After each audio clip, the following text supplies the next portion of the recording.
Palavra da Verdade, a exposição bíblica com Hernandes Dias Lopes.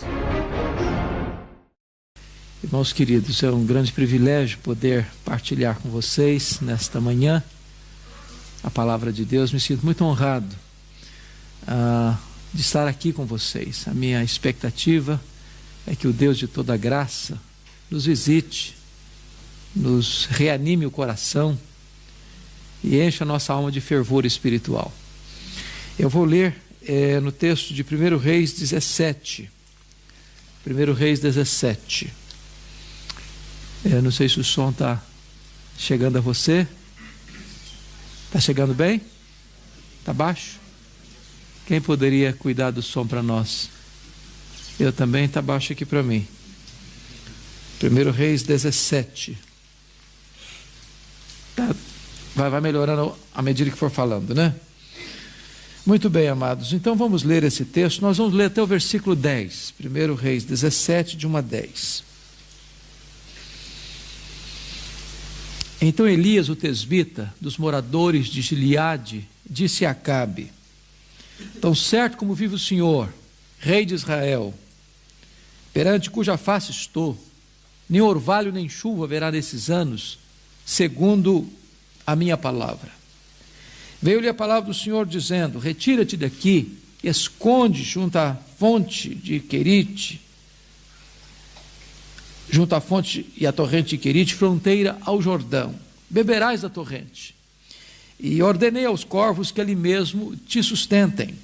Foi, pois, e fez segundo a palavra do Senhor. Retirou-se e habitou junto à torrente de Querite, fronteira ao Jordão. Os corvos lhe traziam pela manhã pão e carne, como também pão e carne ao anoitecer, e bebia da torrente. Mas passados dias a torrente secou, porque não chovia sobre a terra. Então lhe veio a palavra do Senhor, dizendo: dispõe-te, vai a Sarepta, que pertence a Sidom, e demora-te ali, onde ordenei a uma mulher viúva que te dê comida. Então ele se levantou e se foi a Sarepta. Amém. Queridos, afirmar hoje que nós estamos vivendo uma crise aguda, agônica, endêmica e sistêmica já não produz impacto em mais ninguém. A palavra de ordem hoje é a palavra crise. Há uma crise hídrica no planeta. E a preocupação não vai ser mais sobre petróleo, sobre comida. A preocupação deste século é o abastecimento de água. Até o Brasil, que era considerado um dos grandes mananciais do mundo, está vivendo uma crise sem precedentes. Estamos vivendo uma crise política ao redor do mundo, uma crise internacional de terrorismo, medo, pavor. Estamos vivendo uma crise de integridade grave, séria, avassaladora. Mas quando eu penso que Elias, há mais de 2.500 anos, viveu uma crise mais grave do que a que estamos vivendo hoje, me leva a refletir um pouco. Eu queria situar Elias no tempo e no espaço, para nós tirarmos desse texto algumas lições. Vocês se lembram que Israel teve 120 anos de monarquia, Reino Unido, sob os governos de Saul, Davi e Salomão. Com a morte de Salomão, em 931 a.C., seu reino foi dividido. E das 12 tribos, 10 seguiram a liderança cismática de Jeroboão I, formando o que nós conhecemos de Reino do Norte, Reino de Israel, cuja capital veio a ser Samaria. Esse reino durou 209 anos, de 931 a 722, tendo 19 reis, 8 dinastias diferentes, 8 famílias diferentes governando.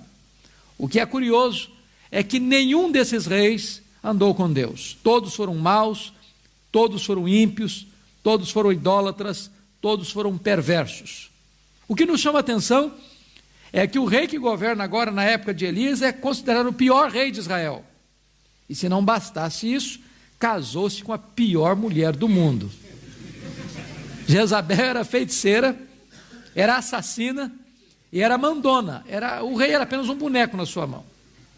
Foi essa mulher quem impôs o culto a Baal em Israel, foi essa mulher quem perseguiu e matou os profetas de Deus, e é nesse tempo, portanto, de crise política, econômica, moral e religiosa, que Deus levanta não um partido, não uma denominação, Deus levanta um homem para fazer diferença em sua nação. Que homem é este? Eu gostaria de apresentá-lo a vocês nesta manhã. Primeiro, confira comigo o verso 1. Quando diz então Elias, o tesbita, dos moradores de Gileade, ele não está falando da família dele, do sobrenome dele. Ele está falando da procedência geográfica dele. Ele vem de Tisbé, um lugarejo completamente desconhecido, incrustado lá nas fraldas desta cordilheira de montanhas de Gileade. Quando você vai para o mapa, você não acha Tisbé. Tão pequeno é o lugar. Ele não vem de uma família rica, aristocrática. Ele não vem de uma escola de profetas. Ele não vem de uma família sacerdotal. Elias é um homem desconhecido, de uma família desconhecida, de um lugar desconhecido, mas um homem levantado por Deus. Eu aprendo aqui a primeira lição. Deus não precisa de estrelas para fazer a sua obra. Deus não precisa de figurões para fazer a sua obra. Deus pode usar gente simples como você e eu, como Elias, para fazer a sua obra. Olhando a igreja evangélica no Brasil e no mundo, eu temo que um dos grandes problemas que a igreja hoje enfrenta é que nós temos estrelas demais, figurões demais, pessoas que se julgam importantes demais, pessoas que atraem para si, ou pelo menos querem para si, os holofotes, as luzes da ribalta. E eu tenho aprendido uma coisa: as estrelas só brilham quando o sol não está brilhando. Porque quando Jesus, o sol da justiça, está brilhando, não tem espaço para homens brilharem. Eu não tenho dúvidas de que um dos pecados que mais Deus abomina é o pecado do culto à personalidade, do colocar um homem num pedestal, de exaltar um ser humano. E eu tenho visto coisas esquisitas por aí afora. Eu conheço pastores, e quando eles vão chegando na igreja, entrando pelo corredor central, as luzes vão acendendo em cima dele, e o povo fica de pé para recebê-lo. Eu conheço pastores que pregam em púlpitos blindados, que só andam com capangas, gente que se diz muito importante. Hoje a igreja evangélica brasileira comete o pecado, eu não sei se aqui em Portugal a coisa acontece do mesmo jeito, mas se tem tratado alguns pregadores e cantores como verdadeiros astros de cinema, e cometido o pecado da tietagem evangélica. Deus não aceita isso, Deus rejeita isso, Deus abomina isso. Uma evidência disso, por exemplo, dessa tendência, estava lá na igreja de Corinto. Vocês se lembram que a igreja de Corinto ela era pluripartidária. Havia o partido de Paulo, eu chamaria de o Partido Progressista de Paulo, o PPP. Havia o Partido Conservador de Pedro, o PCP. Havia o Partido Filosófico de Apolo, o PFA, e havia o Partido Cristão de Jesus, o PCJ. A igreja estava dividida, cada um seguindo um ícone. E Paulo põe o machado da verdade na raiz dessa tendência, perguntando assim: mas quem é Paulo? Quem é Apolo? Apenas servos por meio de quem vocês creram. Eu plantei, Apolo regou, mas o crescimento veio de Deus, de tal maneira que nem o que planta, nem o que rega é coisa nenhuma, mas Deus que dá o crescimento. Aí Paulo joga uma pá de cal nessa tendência, quando no capítulo 4, verso 1, ele diz que importa que as pessoas os considerem como ministros e como dispenseiros, e o que se requer dos dispenseiros é que eles sejam encontrados fiéis. Você sabe que a palavra ministro na língua portuguesa, é uma palavra muito pomposa. Muito pomposa. Se você falar no governo, você está falando no primeiro escalão do governo. Se você fala na igreja, você está pensando no líder espiritual, o pastor. Mas Paulo escolheu uma palavra muito interessante para falar de ministro. Há 3 palavras no grego para servo. A palavra diáconos, aquele que serve. A palavra doulos, o escravo. E a palavra huipereta, que é um escravo condenado à morte. E que antes de morrer tem que prestar um serviço. Eram os remadores de galés, que ficavam com os pés no tronco, acorrentados, que tinham que trabalhar até a exaustão, e mesmo depois de trabalhar, eram mortos. Esse era o huipereta. A palavra que Paulo usa para ministro, no capítulo 4, verso 1 de 1 Coríntios, não é diáconos, não é doulos, é huipereta. Paulo está dizendo com isso que não há espaço no coração do homem, nem na igreja de Deus, para qualquer ser humano se vangloriar. Porque na igreja de Deus só um é exaltado, só um é recebido com honra e glória. Este é o Senhor Jesus, o dono da igreja, o Senhor da igreja. Mas Elias chega para Acabe e diz para Acabe assim: Acabe, tão certo como viu o Senhor, em cuja presença eu estou, nem orvalho, nem chuva haverá nesses anos, segundo a minha palavra. E por que disse isso? Porque, na verdade, Baal era considerado o padroeiro da prosperidade, o deus das chuvas. Numa cultura agropastoril, quando eles faziam suas colheitas ou recebiam as crias das suas ovelhas, tributavam isso a Baal. Se Deus então fechasse as comportas dos céus para não chover e nem cair orvalho, Deus estava quebrando as pernas de Baal. Deus estava quebrando a espinha dorsal de Baal. Deus estava desconstruindo a imagem de Baal. Deus estava arruinando a reputação de Baal. Era uma palavra de juízo. Mas nota uma coisa, ele diz assim para Acabe: segundo a minha palavra, não vai chover e não vai cair orvalho. Olha, chove de vez em quando, mas o orvalho cai toda noite. Nenhuma coisa nem outra vai acontecer. E eu pergunto, por que Elias tem tanta certeza disso? Que garantia ele tem? E você não encontra a resposta nesse texto. Mas a resposta está lá em Tiago 5,17, quando diz: Elias orou com instância para não chover, e não choveu. Segunda lição que eu aprendo desse texto: você só pode ficar de pé diante dos homens se primeiro você se prostra diante de Deus. Elias só se levantou diante do rei, porque primeiro ele se prostrou diante do rei dos reis. Só prevalece na pregação quem prevalece na oração. E aí, irmãos, nós estamos vivendo uma crise na igreja evangélica, porque infelizmente nós separamos academia de piedade. Nós separamos pregação de oração. Nós temos verdadeiros gigantes do saber no púlpito e verdadeiros nanicos na vida de oração. Gente que tem muita luz na cabeça, mas gente que não tem fogo no coração. Gente que conhece muito a respeito de Deus, mas gente que não conhece e não tem intimidade com Deus. Eu posso lhes garantir isso, que é mais importante você ensinar alguém a orar do que você ensinar alguém a pregar. Porque se você não for um homem e uma mulher de oração, não haverá virtude do Espírito Santo na sua boca para pregar. Uma coisa é pregar a palavra, outra coisa muito diferente é ser boca de Deus. Os apóstolos entenderam isso.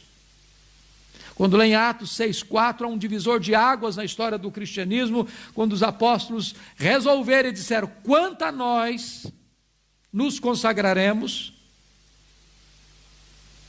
Quem completa para mim? A oração e ao ministério da palavra. Você já perguntou por que está nessa ordem? Você já perguntou por que não está assim? Quanto a nós nos consagraremos ao ministério da palavra e à oração? Eu vou lhe fazer uma pergunta e eu espero que você não responda, pense. O que é mais importante? Oração ou o ministério da palavra? Difícil de responder isso. A melhor resposta que eu já encontrei até hoje é esta: Deus dá tanto valor, tanta primazia ao ministério da palavra, que Ele colocou oração em primeiro lugar. Sabe por quê? Porque se você não for um homem de oração, se você não se prostrar primeiro diante de Deus, você não terá poder para se levantar diante dos homens. Sem oração não há poder para a pregação. Mas aí você nota no verso 2 e 3 do texto lido, uma transição radical, uma transição abrupta, e parece-nos um anticlímax. Porque notem vocês que Elias sai do anonimato, e ele começa o seu pastorado, o seu ministério profético, pregando para o rei, no palácio do rei. Eu acho que muitos de nós passarão o ministério inteiro sem nunca pregar no palácio do rei, para o rei. Pois Elias começa o ministério dele pregando para o rei. Agora Deus pega o Elias e diz: agora, meu filho, você vai se esconder. Agora você vai para um deserto, vai ficar na solidão, vou apagar todas as luzes da ribalta, vou tirar você do palco, vou mandar você para um lugar que ninguém vai te ver, você não vai ver ninguém, você vai ficar num deserto. E mais, eu vou mandar os garçons voadores para levarem comida para você. E você vai se alimentar e se abastecer da fonte lá. E é isso. E aí você fica pensando: meu Deus, mas como é que faz um negócio desse? Porque todo pregador gosta da multidão e não da solidão. Ele quer caminhar na direção das pessoas e não na direção do recolhimento da alma. O deserto não nos promove, o deserto nos humilha. O deserto não nos exalta, o deserto nos rebaixa. O deserto nos reduz a nada. O deserto, entretanto, não é um acidente de percurso, é uma agenda de Deus. É Deus quem nos matricula na escola do deserto. E a escola do deserto é a escola superior do Espírito Santo, onde Deus treina os seus líderes mais importantes. Na escola do deserto, Deus trata conosco. Sabe por quê? Porque Deus está mais interessado em quem você é do que no que você faz. Vida com Deus precede trabalho para Deus. A maior prioridade sua e minha não é fazer a obra de Deus. A maior prioridade nossa é conhecer e andar com Deus da obra, porque o Deus da obra é mais importante que a obra de Deus. Então Deus nos matricula na escola do deserto, e o currículo dessa escola é a nossa própria vida, porque primeiro Deus trabalha em nós, depois Deus trabalha através de nós. Mas há uma segunda área que precisamos aprender no deserto. No deserto nós precisamos aprender a depender mais do provedor do que da provisão. Ali em Querite, ou Deus sustentava Elias, ou Elias pereceria. Então, tem hora que você, ao ser matriculado na escola do deserto, precisa aprender isso. Você depende de Deus.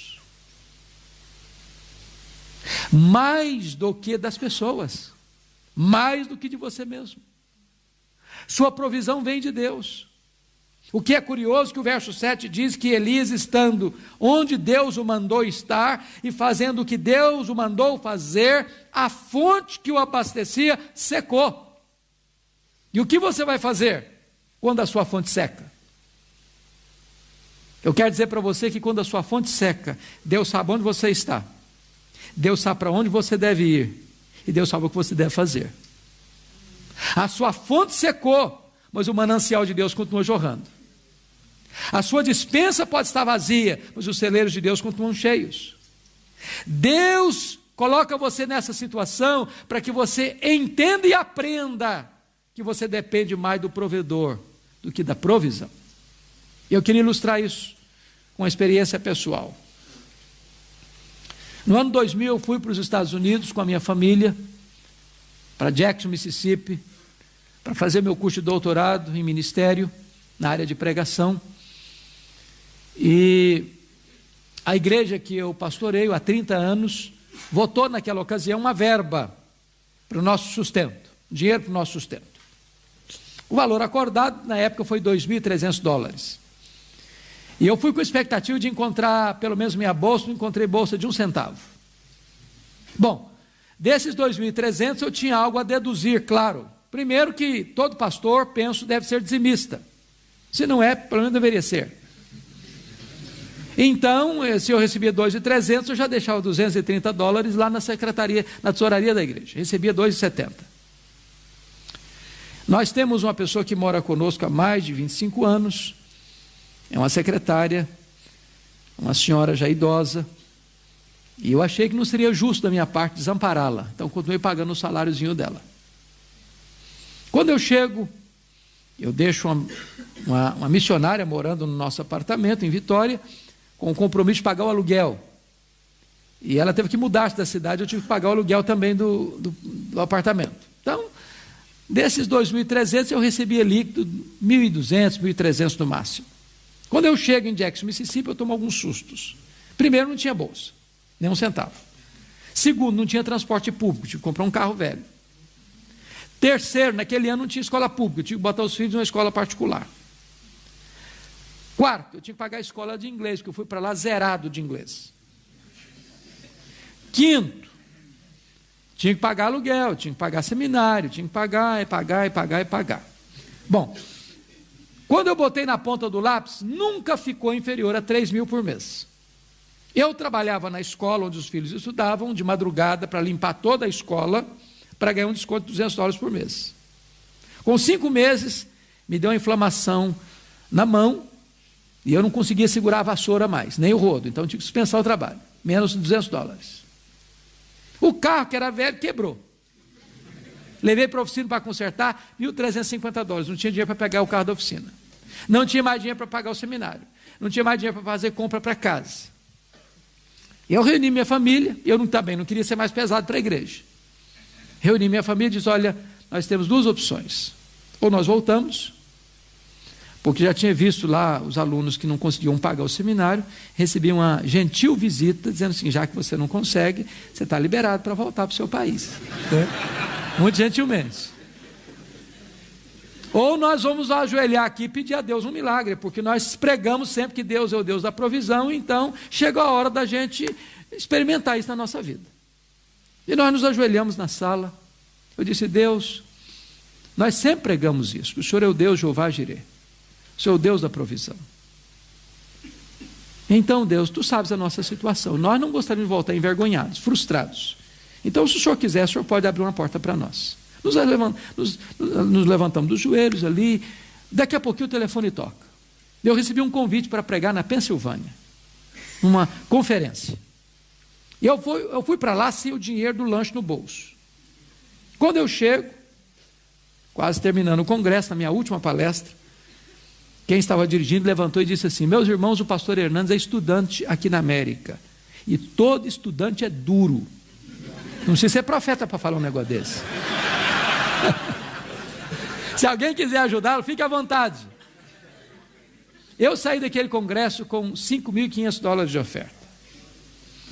Um irmão, um pastor, me procurou logo depois e disse, olha, eu vou lhe mandar $300 por mês, até você terminar o seu curso. Eu voltei para casa chorando. Peguei o carro na oficina, paguei o seminário, fiz compra para casa, sobrou dinheiro ainda. Na semana seguinte, um outro telefonema. Um convite para pregar em New Hampshire, a 2.500 quilômetros de onde eu morava. Eu estava pregando meu último sermão, quando veio um presbítero por trás de mim e botou um bilhete dentro da minha Bíblia assim, eu não sei o que está acontecendo com você, mas Deus tocou o meu coração e eu quero lhe mandar $600 por mês, até você terminar o seu curso. E me deram $2.500 de oferta. Para encurtar a conversa, eu fiz 21 viagens a convite para pregar. em 10 estados diferentes. Cada lugar que eu ia, Deus fazia um milagre diferente. Um dia uma mulher fez uma viagem de 60 milhas de noite, debaixo de neve, porque Deus tocara o coração dela onde ela estava, para ir lá onde eu estava, para me dar uma oferta. No dia que eu fui embora, eu fui ao banco, porque eu tinha levado todas as nossas economias pessoais, que acabaram com 5 meses quando o carro quebrou. E para nossa surpresa, estava lá no banco exatamente as nossas economias pessoais que nós havíamos levado. E Deus nos ensinou uma lição. Você tem que aprender a depender de mim. Eu sou o seu provedor. Quando a sua fonte seca, a minha continua jorrando. Quando a sua despensa fica vazia, o meu celeiro continua cheio. Você tem que depender do provedor mais do que da provisão. Quando Deus nos matricula na escola do deserto, Ele nos ensina essas coisas. Mas confira comigo o verso 8, que agora é uma outra transição. Tão abrupta, tão radical, quanto a primeira.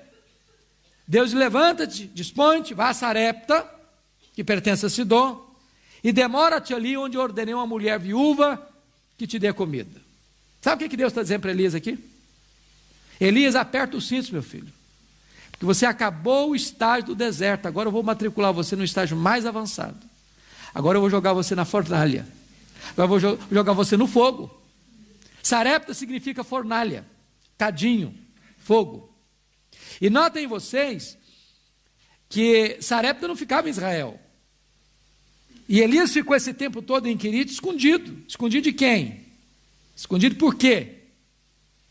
Escondido de Jezabel, escondido de Acabe, porque ele estava sendo procurado, você pode conferir isso no capítulo 18, versículo 10, desse mesmo livro, vivo ou morto, em Israel e em outras nações, pelo rei Acabe. E ele poderia pensar, Deus, mas se eu sair daqui, meu pescoço rola. Mas o Deus que envia é o Deus que protege. E Deus parece que tem senso de humor, porque o que Deus diz para Elias não faz sentido. Se Deus dissesse assim para Elias, Elias, vá para Sarepta, porque lá eu quero que você sustente uma mulher viúva. Ele podia pensar assim, pelo menos eu tenho um ministério, vou sustentar uma mulher viúva. Mas o que Deus diz para ele é o contrário, vá, porque lá eu ordenei uma mulher viúva que te dê comida. E ele sai de Querite para não morrer de sede e quase morre de fome em Sarepta, porque a mulher que vai dar comida para ele está morrendo de fome. Sabe o que Deus está dizendo para Elias, meu filho? Eu sou o seu provedor. Você tem que confiar em mim. Você tem que confiar em mim. Às vezes, irmãos, nós dependemos das viúvas, porque elas são os instrumentos que Deus levanta para nos sustentar. Para nós entendermos que a nossa dependência é de Deus, mais do que qualquer outra fonte. O que eu acho bonito nessa experiência da viúva é que essa viúva conheceu a Deus na cozinha. Na minha cabeça, a Bíblia não detalha isso, mas na minha cabeça, sabe o que aconteceu? Eu acho que Deus não multiplicou um saco de trigo e nem um tonel de azeite para aquela mulher. Na minha cabeça, toda vez que ela ia fazer a refeição, ela pegava lá a vasilha da farinha, a botija do azeite, e usava. E olhava para a vasilha e olhava para a botija, o mesmo nível, não abaixou. Aí na semana seguinte, usava, olhava do mesmo jeito. No outro mês, do mesmo jeito. Do mesmo jeito. Sabe o que significa isso? Deus é o Deus que ainda hoje multiplica a farinha na nossa panela e o azeite na nossa botija. Ele é o Deus que nos sustenta diariamente. Às vezes, irmãos, nós só vemos milagres nas coisas extraordinárias e não vemos milagres nas coisas ordinárias. Por exemplo, você vai fazer uma viagem, tem um terrível acidente automobilístico, o carro fica todo retorcido e você sai ileso, incólume. Um milagre, é verdade. Mas por que você não vê um milagre, o fato de você sair de casa todo dia, ir para o seu trabalho, voltar do seu trabalho para casa todo dia, toda semana, todo mês, todo ano, e não ter acidente? Seu filho sai de casa, vai para a escola, vem da escola para casa todo dia, sem ter um acidente. Você e eu estamos expostos a vírus, bactérias que nós não vemos, são letais. E você está vivo, você está aqui, isso é um milagre. Certa feita, Blaise Pascal, vocês conhecem bem, grande pensador, grande matemático, grande filósofo francês, disse para o seu pai um dia assim: papai, aconteceu um milagre na minha vida hoje. É verdade, filho, aconteceu um milagre. Aconteceu, papai. O que foi, meu filho? Papai, eu estava andando a cavalo. E o meu cavalo galopava. De repente, meu cavalo tropeçou e nós nos reviramos, papai, caindo ribanceira abaixo. Nem o cavalo e nem eu nos machucamos, papai. Foi um milagre. Filho, é verdade. Pois aconteceu um milagre maior comigo, meu filho. Ué, pai, eu não estou sabendo? Filho, aconteceu um milagre maior comigo. Falei, como assim, pai? Eu também estava hoje andando a cavalo, meu filho, meu cavalo galopava. Nem o meu cavalo, nem eu tropeçamos e nem caímos, meu filho.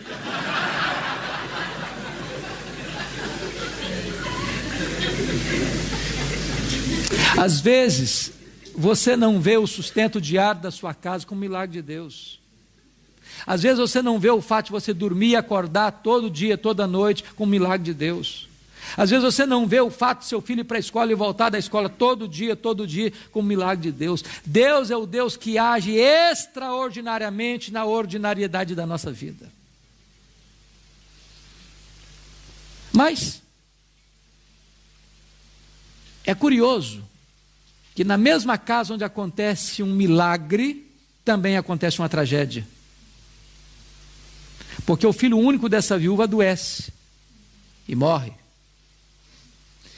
E aqui nós encontramos um fato interessante, porque vocês bem sabem que na nossa geração há muitos pregadores que, em nome de uma fé robusta, beiram a heresia e a apostasia, quando diz que não, se você é um crente verdadeiro, batuta mesmo, você não pode ficar doente.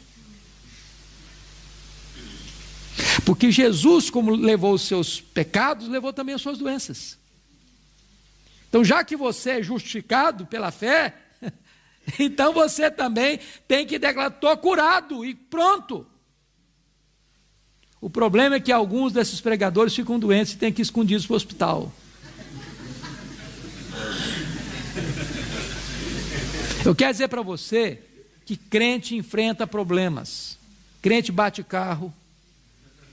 Aqui não, mas no Brasil enfrenta bala perdida na rua. Crente é mandado embora do emprego. Crente fica doente. Crente enterra os seus mortos. Crente chorador do luto. Vida cristã não é uma estufa espiritual. Você não está blindado. Jesus nunca prometeu, nem para você nem para mim, que nós não teríamos problemas aqui, que nós não teríamos aflições aqui. O que Ele prometeu é estar conosco todos os dias, até a consumação dos séculos. Agora, o que é mais interessante para mim nesse texto é que a viúva bota a culpa em Elias, da morte do seu filho. E aqui tem um mecanismo psicológico muito curioso, que a gente chama de projeção ou transferência. Isso vem lá do Éden. Você que é pastor sabe disso. O casal não está indo bem no casamento, o culpado é o pastor. Filho brigou, xingou o pai lá, o pastor é culpado, também não acompanha esse meu filho. Então, o ser humano tem necessidade de encontrar alguém para botar a culpa dos seus dramas pessoais. Essa mulher bota a culpa em Elias, da morte do seu filho. E o que é mais curioso é que Elias não se defende. Porque você e eu somos apressados e profundamente robustos em nossa própria defesa. Eu conheço até alguns que dizem assim: é melhor passar por cima do meu cadáver do que passar por cima dos meus direitos. Por que Elias não se defende, irmãos? Talvez aprendeu já lá no passado o princípio que Jesus ensinou, que você não esmaga a cana quebrada, nem apaga a torcida que fumega. Tripudiar sobre quem já está machucado e ferido não faz sentido. Elias se cala. Elias não se defende. Elias não quer ferir ainda mais essa mulher. A única palavra que Elias diz para essa mulher é o seguinte: me dê seu filho morto aqui, transfira para os meus braços a sua dor. E ele leva o menino para o quarto, fecha a porta, e ele abre o bico. Lá ele fala e fala muito. Lá ele fala com Deus, nos ensinando um princípio, que se nós orássemos mais, nós nos defenderíamos menos. Se nós orássemos mais, nós brigaríamos menos. Se nós orássemos mais, nós veríamos mais os milagres de Deus acontecendo. E o que me impressiona ainda é que Elias tem coragem de pedir um milagre inédito para Deus, porque não tem registro de ressurreição até então. E eu fico pensando se você e eu fôssemos orar por um pedido inédito na história hoje. Chamar-nos-iam de heterodoxos, de hereges, de desequilibrados emocionais. Mas Elias ora. E o que é mais espantoso é que Deus responde. E ressuscita o menino. Agora pense comigo, se Elias fosse um dessas estrelas de hoje. O que é que ele faria? Saindo do quarto com o menino vivo nas mãos. Eu acho que a primeira coisa que ele faria era convocar uma coletiva da imprensa. Ah, sim, com certeza. Segundo o expediente dele era espalhar um monte de outdoor na cidade de Sarepta. Agora sim tem um profeta nessa terra. Terceira coisa que ele faria era fazer um discurso de alto elogio antes de devolver o menino para a mãe. Quarta coisa que ele faria era bater palma para ele mesmo. Quinta coisa que ele faria, um solo do hino Quão Grande És Tu diante do espelho. Não tem nada disso. Simplesmente devolve o filho e diz: o teu filho vive. Sabe o que significa isso? Se Deus está usando a sua vida, bote a boca no pó. Porque Deus não divide a sua glória com ninguém. Porque tudo vem dele, tudo é por meio dele e tudo é para ele. Toda glória dada ao homem é glória vazia, é vanglória, é idolatria, é abominação para Deus. Mas note outra coisa. O último versículo deste capítulo diz algo maravilhoso. Quando você honra Deus, Deus honra você. Porque agora esta mãe, recebendo o filho, diz assim: agora eu sei que tu és homem de Deus, e que a palavra do Senhor na tua boca é verdade. Meus irmãos, isso me faz tremer os joelhos até hoje. Por duas razões. Primeiro, como é que você e eu somos conhecidos? O que as pessoas falam de nós? O que elas pensam sobre nós? O que elas conhecem a nosso respeito? Porque pode ter duas coisas. Primeiro, as pessoas podem nos chamar de homens de Deus porque não nos conhecem. Se nos conhecessem, sairiam correndo afastadas, com muito medo. Quem nós somos? Quem nós somos? Você conhece um homem de Deus, não é debaixo dos holofotes. O homem de Deus é aquele que ele é com a porta do quarto trancada. Esse é o homem de Deus. Você nunca é maior do que quando você é na solidão.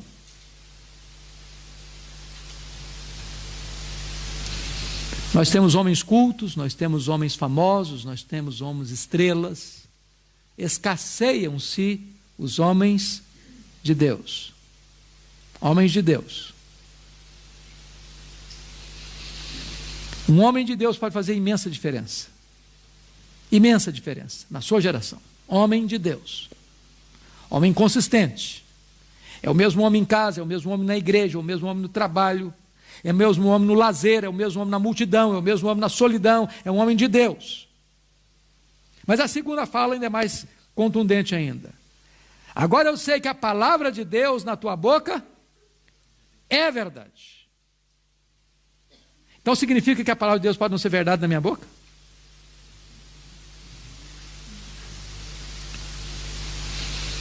Irmãos queridos, prestem bem atenção. Uma coisa é proferir a palavra de Deus, outra coisa é ser boca de Deus.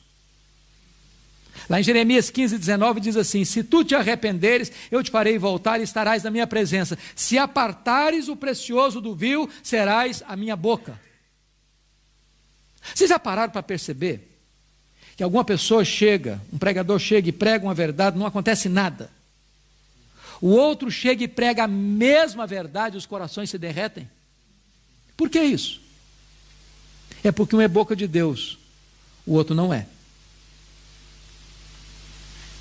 Lá no Brasil, não sei se tem alguém do Brasil aqui que chegou a conhecer. Alguém tem brasileiro aqui? Só tem alguns. Um pastor presbiteriano muito querido, já falecido, morreu com mais de 90 anos, pastor Antônio Elias. Alguém chegou a conhecer Antônio Elias aqui? Alguns conheceram. Antônio Elias era um pastor muito simples. Pregava um sermão muito simples, mas havia um fato. Toda vez que esse homem pregava, ele pregava chorando e o auditório debulhava em lágrimas. Quando ele terminava de pregar, o povo estava se derretendo diante de Deus.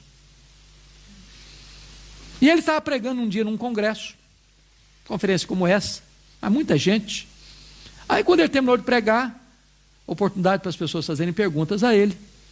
Ele levantou um irmão e perguntou: pastor, o senhor é um homem de Deus, o senhor nos ajuda a entender um assunto tão complexo para nós, explica para nós em detalhes esse negócio de unção. O que é isso? O que é unção, pastor? Unção, o que é isso? E este se levantou e disse: meus irmãos, é muito simples.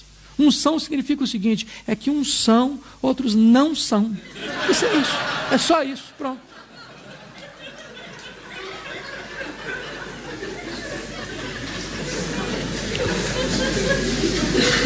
Agora eu sei que a palavra de Deus na tua boca é verdade. Não sei se você já parou para perceber. Os maiores e melhores sermões da história estão disponíveis no nosso vernáculo. Bom, nós temos os sermões de Paulo, de Pedro, de Jesus, a Bíblia.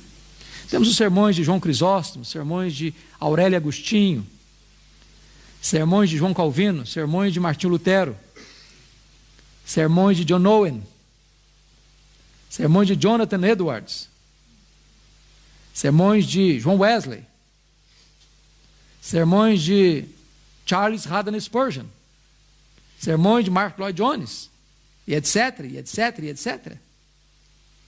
Sermões que Deus usou de uma maneira tão poderosa para impactar e transformar vidas. Por exemplo,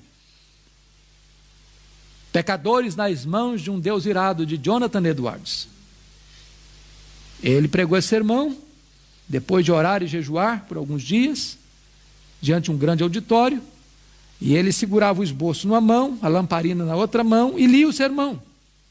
E na medida que ele lia o sermão, o seu auditório foi tomado de tal convicção de pecado, que eles se agarravam nas pilastras do templo, e choravam, e gemiam, e caíam prostrados de convicção de pecado, não de histeria. E quando ele terminou de pregar, mais de 500 pessoas se renderam a Cristo. Eu fico pensando o seguinte: se você e eu pegarmos esses mesmos sermões para pregá-los na íntegra hoje, se os resultados vão ser os mesmos. Eu soube de um seminarista há pouco tempo, lá no Brasil, que pegou esse sermão de Jonathan Edwards e decorou palavra por palavra, sentença por sentença. Chegou diante da sua igreja e pregou com toda a veemência. E o povo caiu também, mas no sono. No sono. O sermão era o mesmo. Quem pregava o sermão era outra pessoa. E.M. Bounds, que foi um metodista muito piedoso do século XIX, disse algo marcante. Ele disse o seguinte: nós estamos à procura de melhores métodos e Deus está à procura de melhores homens. Deus não unge métodos, Deus unge homens.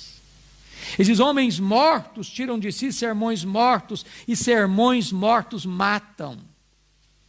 Dizia Lutero: sermão sem unção endurece o coração. Agora sei que a palavra de Deus na tua boca é verdade. Bom, eu não tenho tempo hoje de explorar toda a biografia de Elias, eu vou saltar agora e lá para o finalzinho. Elias já tem um chamado, já chamou Eliseu para segui-lo. Eliseu já está no encalço de Elias, querendo porção dobrada do espírito de Elias. Já tinham atravessado o Jordão, porque Elias jogou a sua capa, as águas se abriram e eles passaram ambos, a pé enxuto. E agora, de repente, Elias é recolhido ao céu, levado por uma carruagem de fogo, com cavalos de fogo, num redemoinho para o céu, e a capa de Elias fica na mão do Eliseu. E Eliseu está de volta agora para os seus discípulos, e tem que passar o Jordão outra vez. Ele chega às margens do Jordão, talvez transbordando pelas ribanceiras, com a capa de Elias na mão e com a pergunta no coração: onde está o Senhor Deus de Elias? Essa é uma pergunta emblemática, porque esta pergunta significa o seguinte: será que Deus só fez maravilhas ontem? Ou será que Deus ainda faz maravilhas hoje? Será que Deus só fez na vida do Elias? Ou será que Deus também faz na minha vida? Essa pergunta é complexa, sabe por quê? Porque você e eu não temos nenhuma dificuldade que Deus fez milagres ontem, se você crê na Bíblia. Você e eu não temos nenhuma dificuldade de crer que Deus fará maravilhas amanhã, no futuro, porque você e eu cremos na Bíblia. A grande pergunta é: eu creio que Deus faça milagres hoje? Eu acredito nisso hoje? Porque às vezes a nossa teologia é a teologia da Marta. Quando Jesus chegou na aldeia de Betânia, Marta disse: se tu estiveras aqui, meu irmão não teria morrido. Conjugou o verbo no passado. Aí Jesus: não, Marta, o teu irmão há de ressurgir. Ele diz: eu sei, Senhor, que vai ressurgir no último dia. Conjugou o verbo no futuro. Jesus: não, Marta, eu não fui, eu não serei. Eu sou a ressurreição e a vida. Eu sou o Deus que age hoje, que opera hoje. Onde está o Senhor Deus de Elias? Diz a Bíblia que ele feriu as águas, o rio se abriu de novo e ele passou. Porque o Deus de Elias é o Deus de Eliseu. O Deus de Elias é o seu Deus, é o meu Deus, é o nosso Deus. É o Deus dos nossos pais, é o Deus da nossa vida, é o Deus dos nossos filhos, é o Deus de geração em geração, de eternidade a eternidade, o mesmo Deus, imutavelmente o mesmo. Mas hoje, a pergunta não é mais: onde está o Senhor Deus de Elias? Talvez a pergunta deveria ser agora: onde estão os Elias de Deus? Eles estão aqui. Nós vivemos uma geração em crise, como a geração de Elias. E mais do que nunca nós precisamos que homens de Deus sejam levantados nessa geração. Que Deus nos ajude a sermos os Elias de Deus nos nossos dias. Curva sua fronte, vamos orar.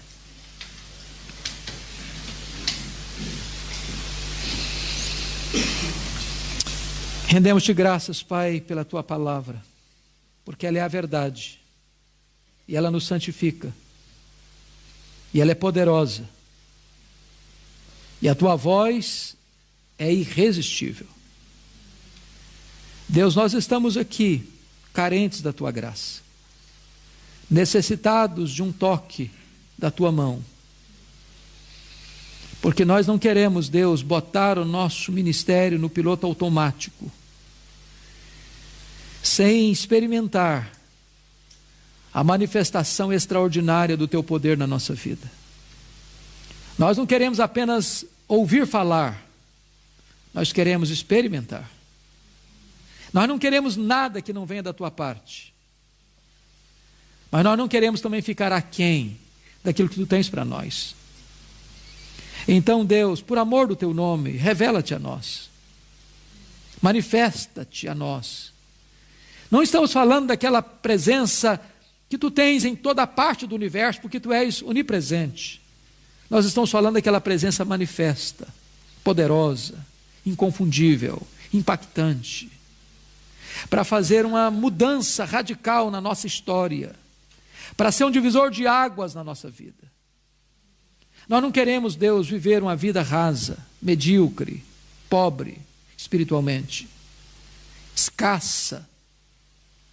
Nós queremos ser como José um dia foi definido como um ramo junto à fonte. Nós queremos florescer para a glória do teu nome. frutificar para a glória do teu nome. Nós queremos muito fruto para que tu sejas glorificado em nós, ó Pai, e sejamos conhecidos como discípulos do Senhor Jesus. Dá-nos a graça de vivermos de tal maneira neste mundo mau e corrompido, que sejamos conhecidos como homens e mulheres de Deus. Dá-nos a graça de, ao abrirmos a nossa boca, a tua palavra ser uma palavra viva, poderosa, impactante nos corações, como foi na boca de Elias. Restaura a nossa sorte, restaura a nossa vida, restaura a nossa família, restaura o nosso ministério, reaviva-nos, ó Deus, para a glória do teu nome. Em nome de Jesus. Amém. Amém. Deus abençoe, amados. Muito obrigado.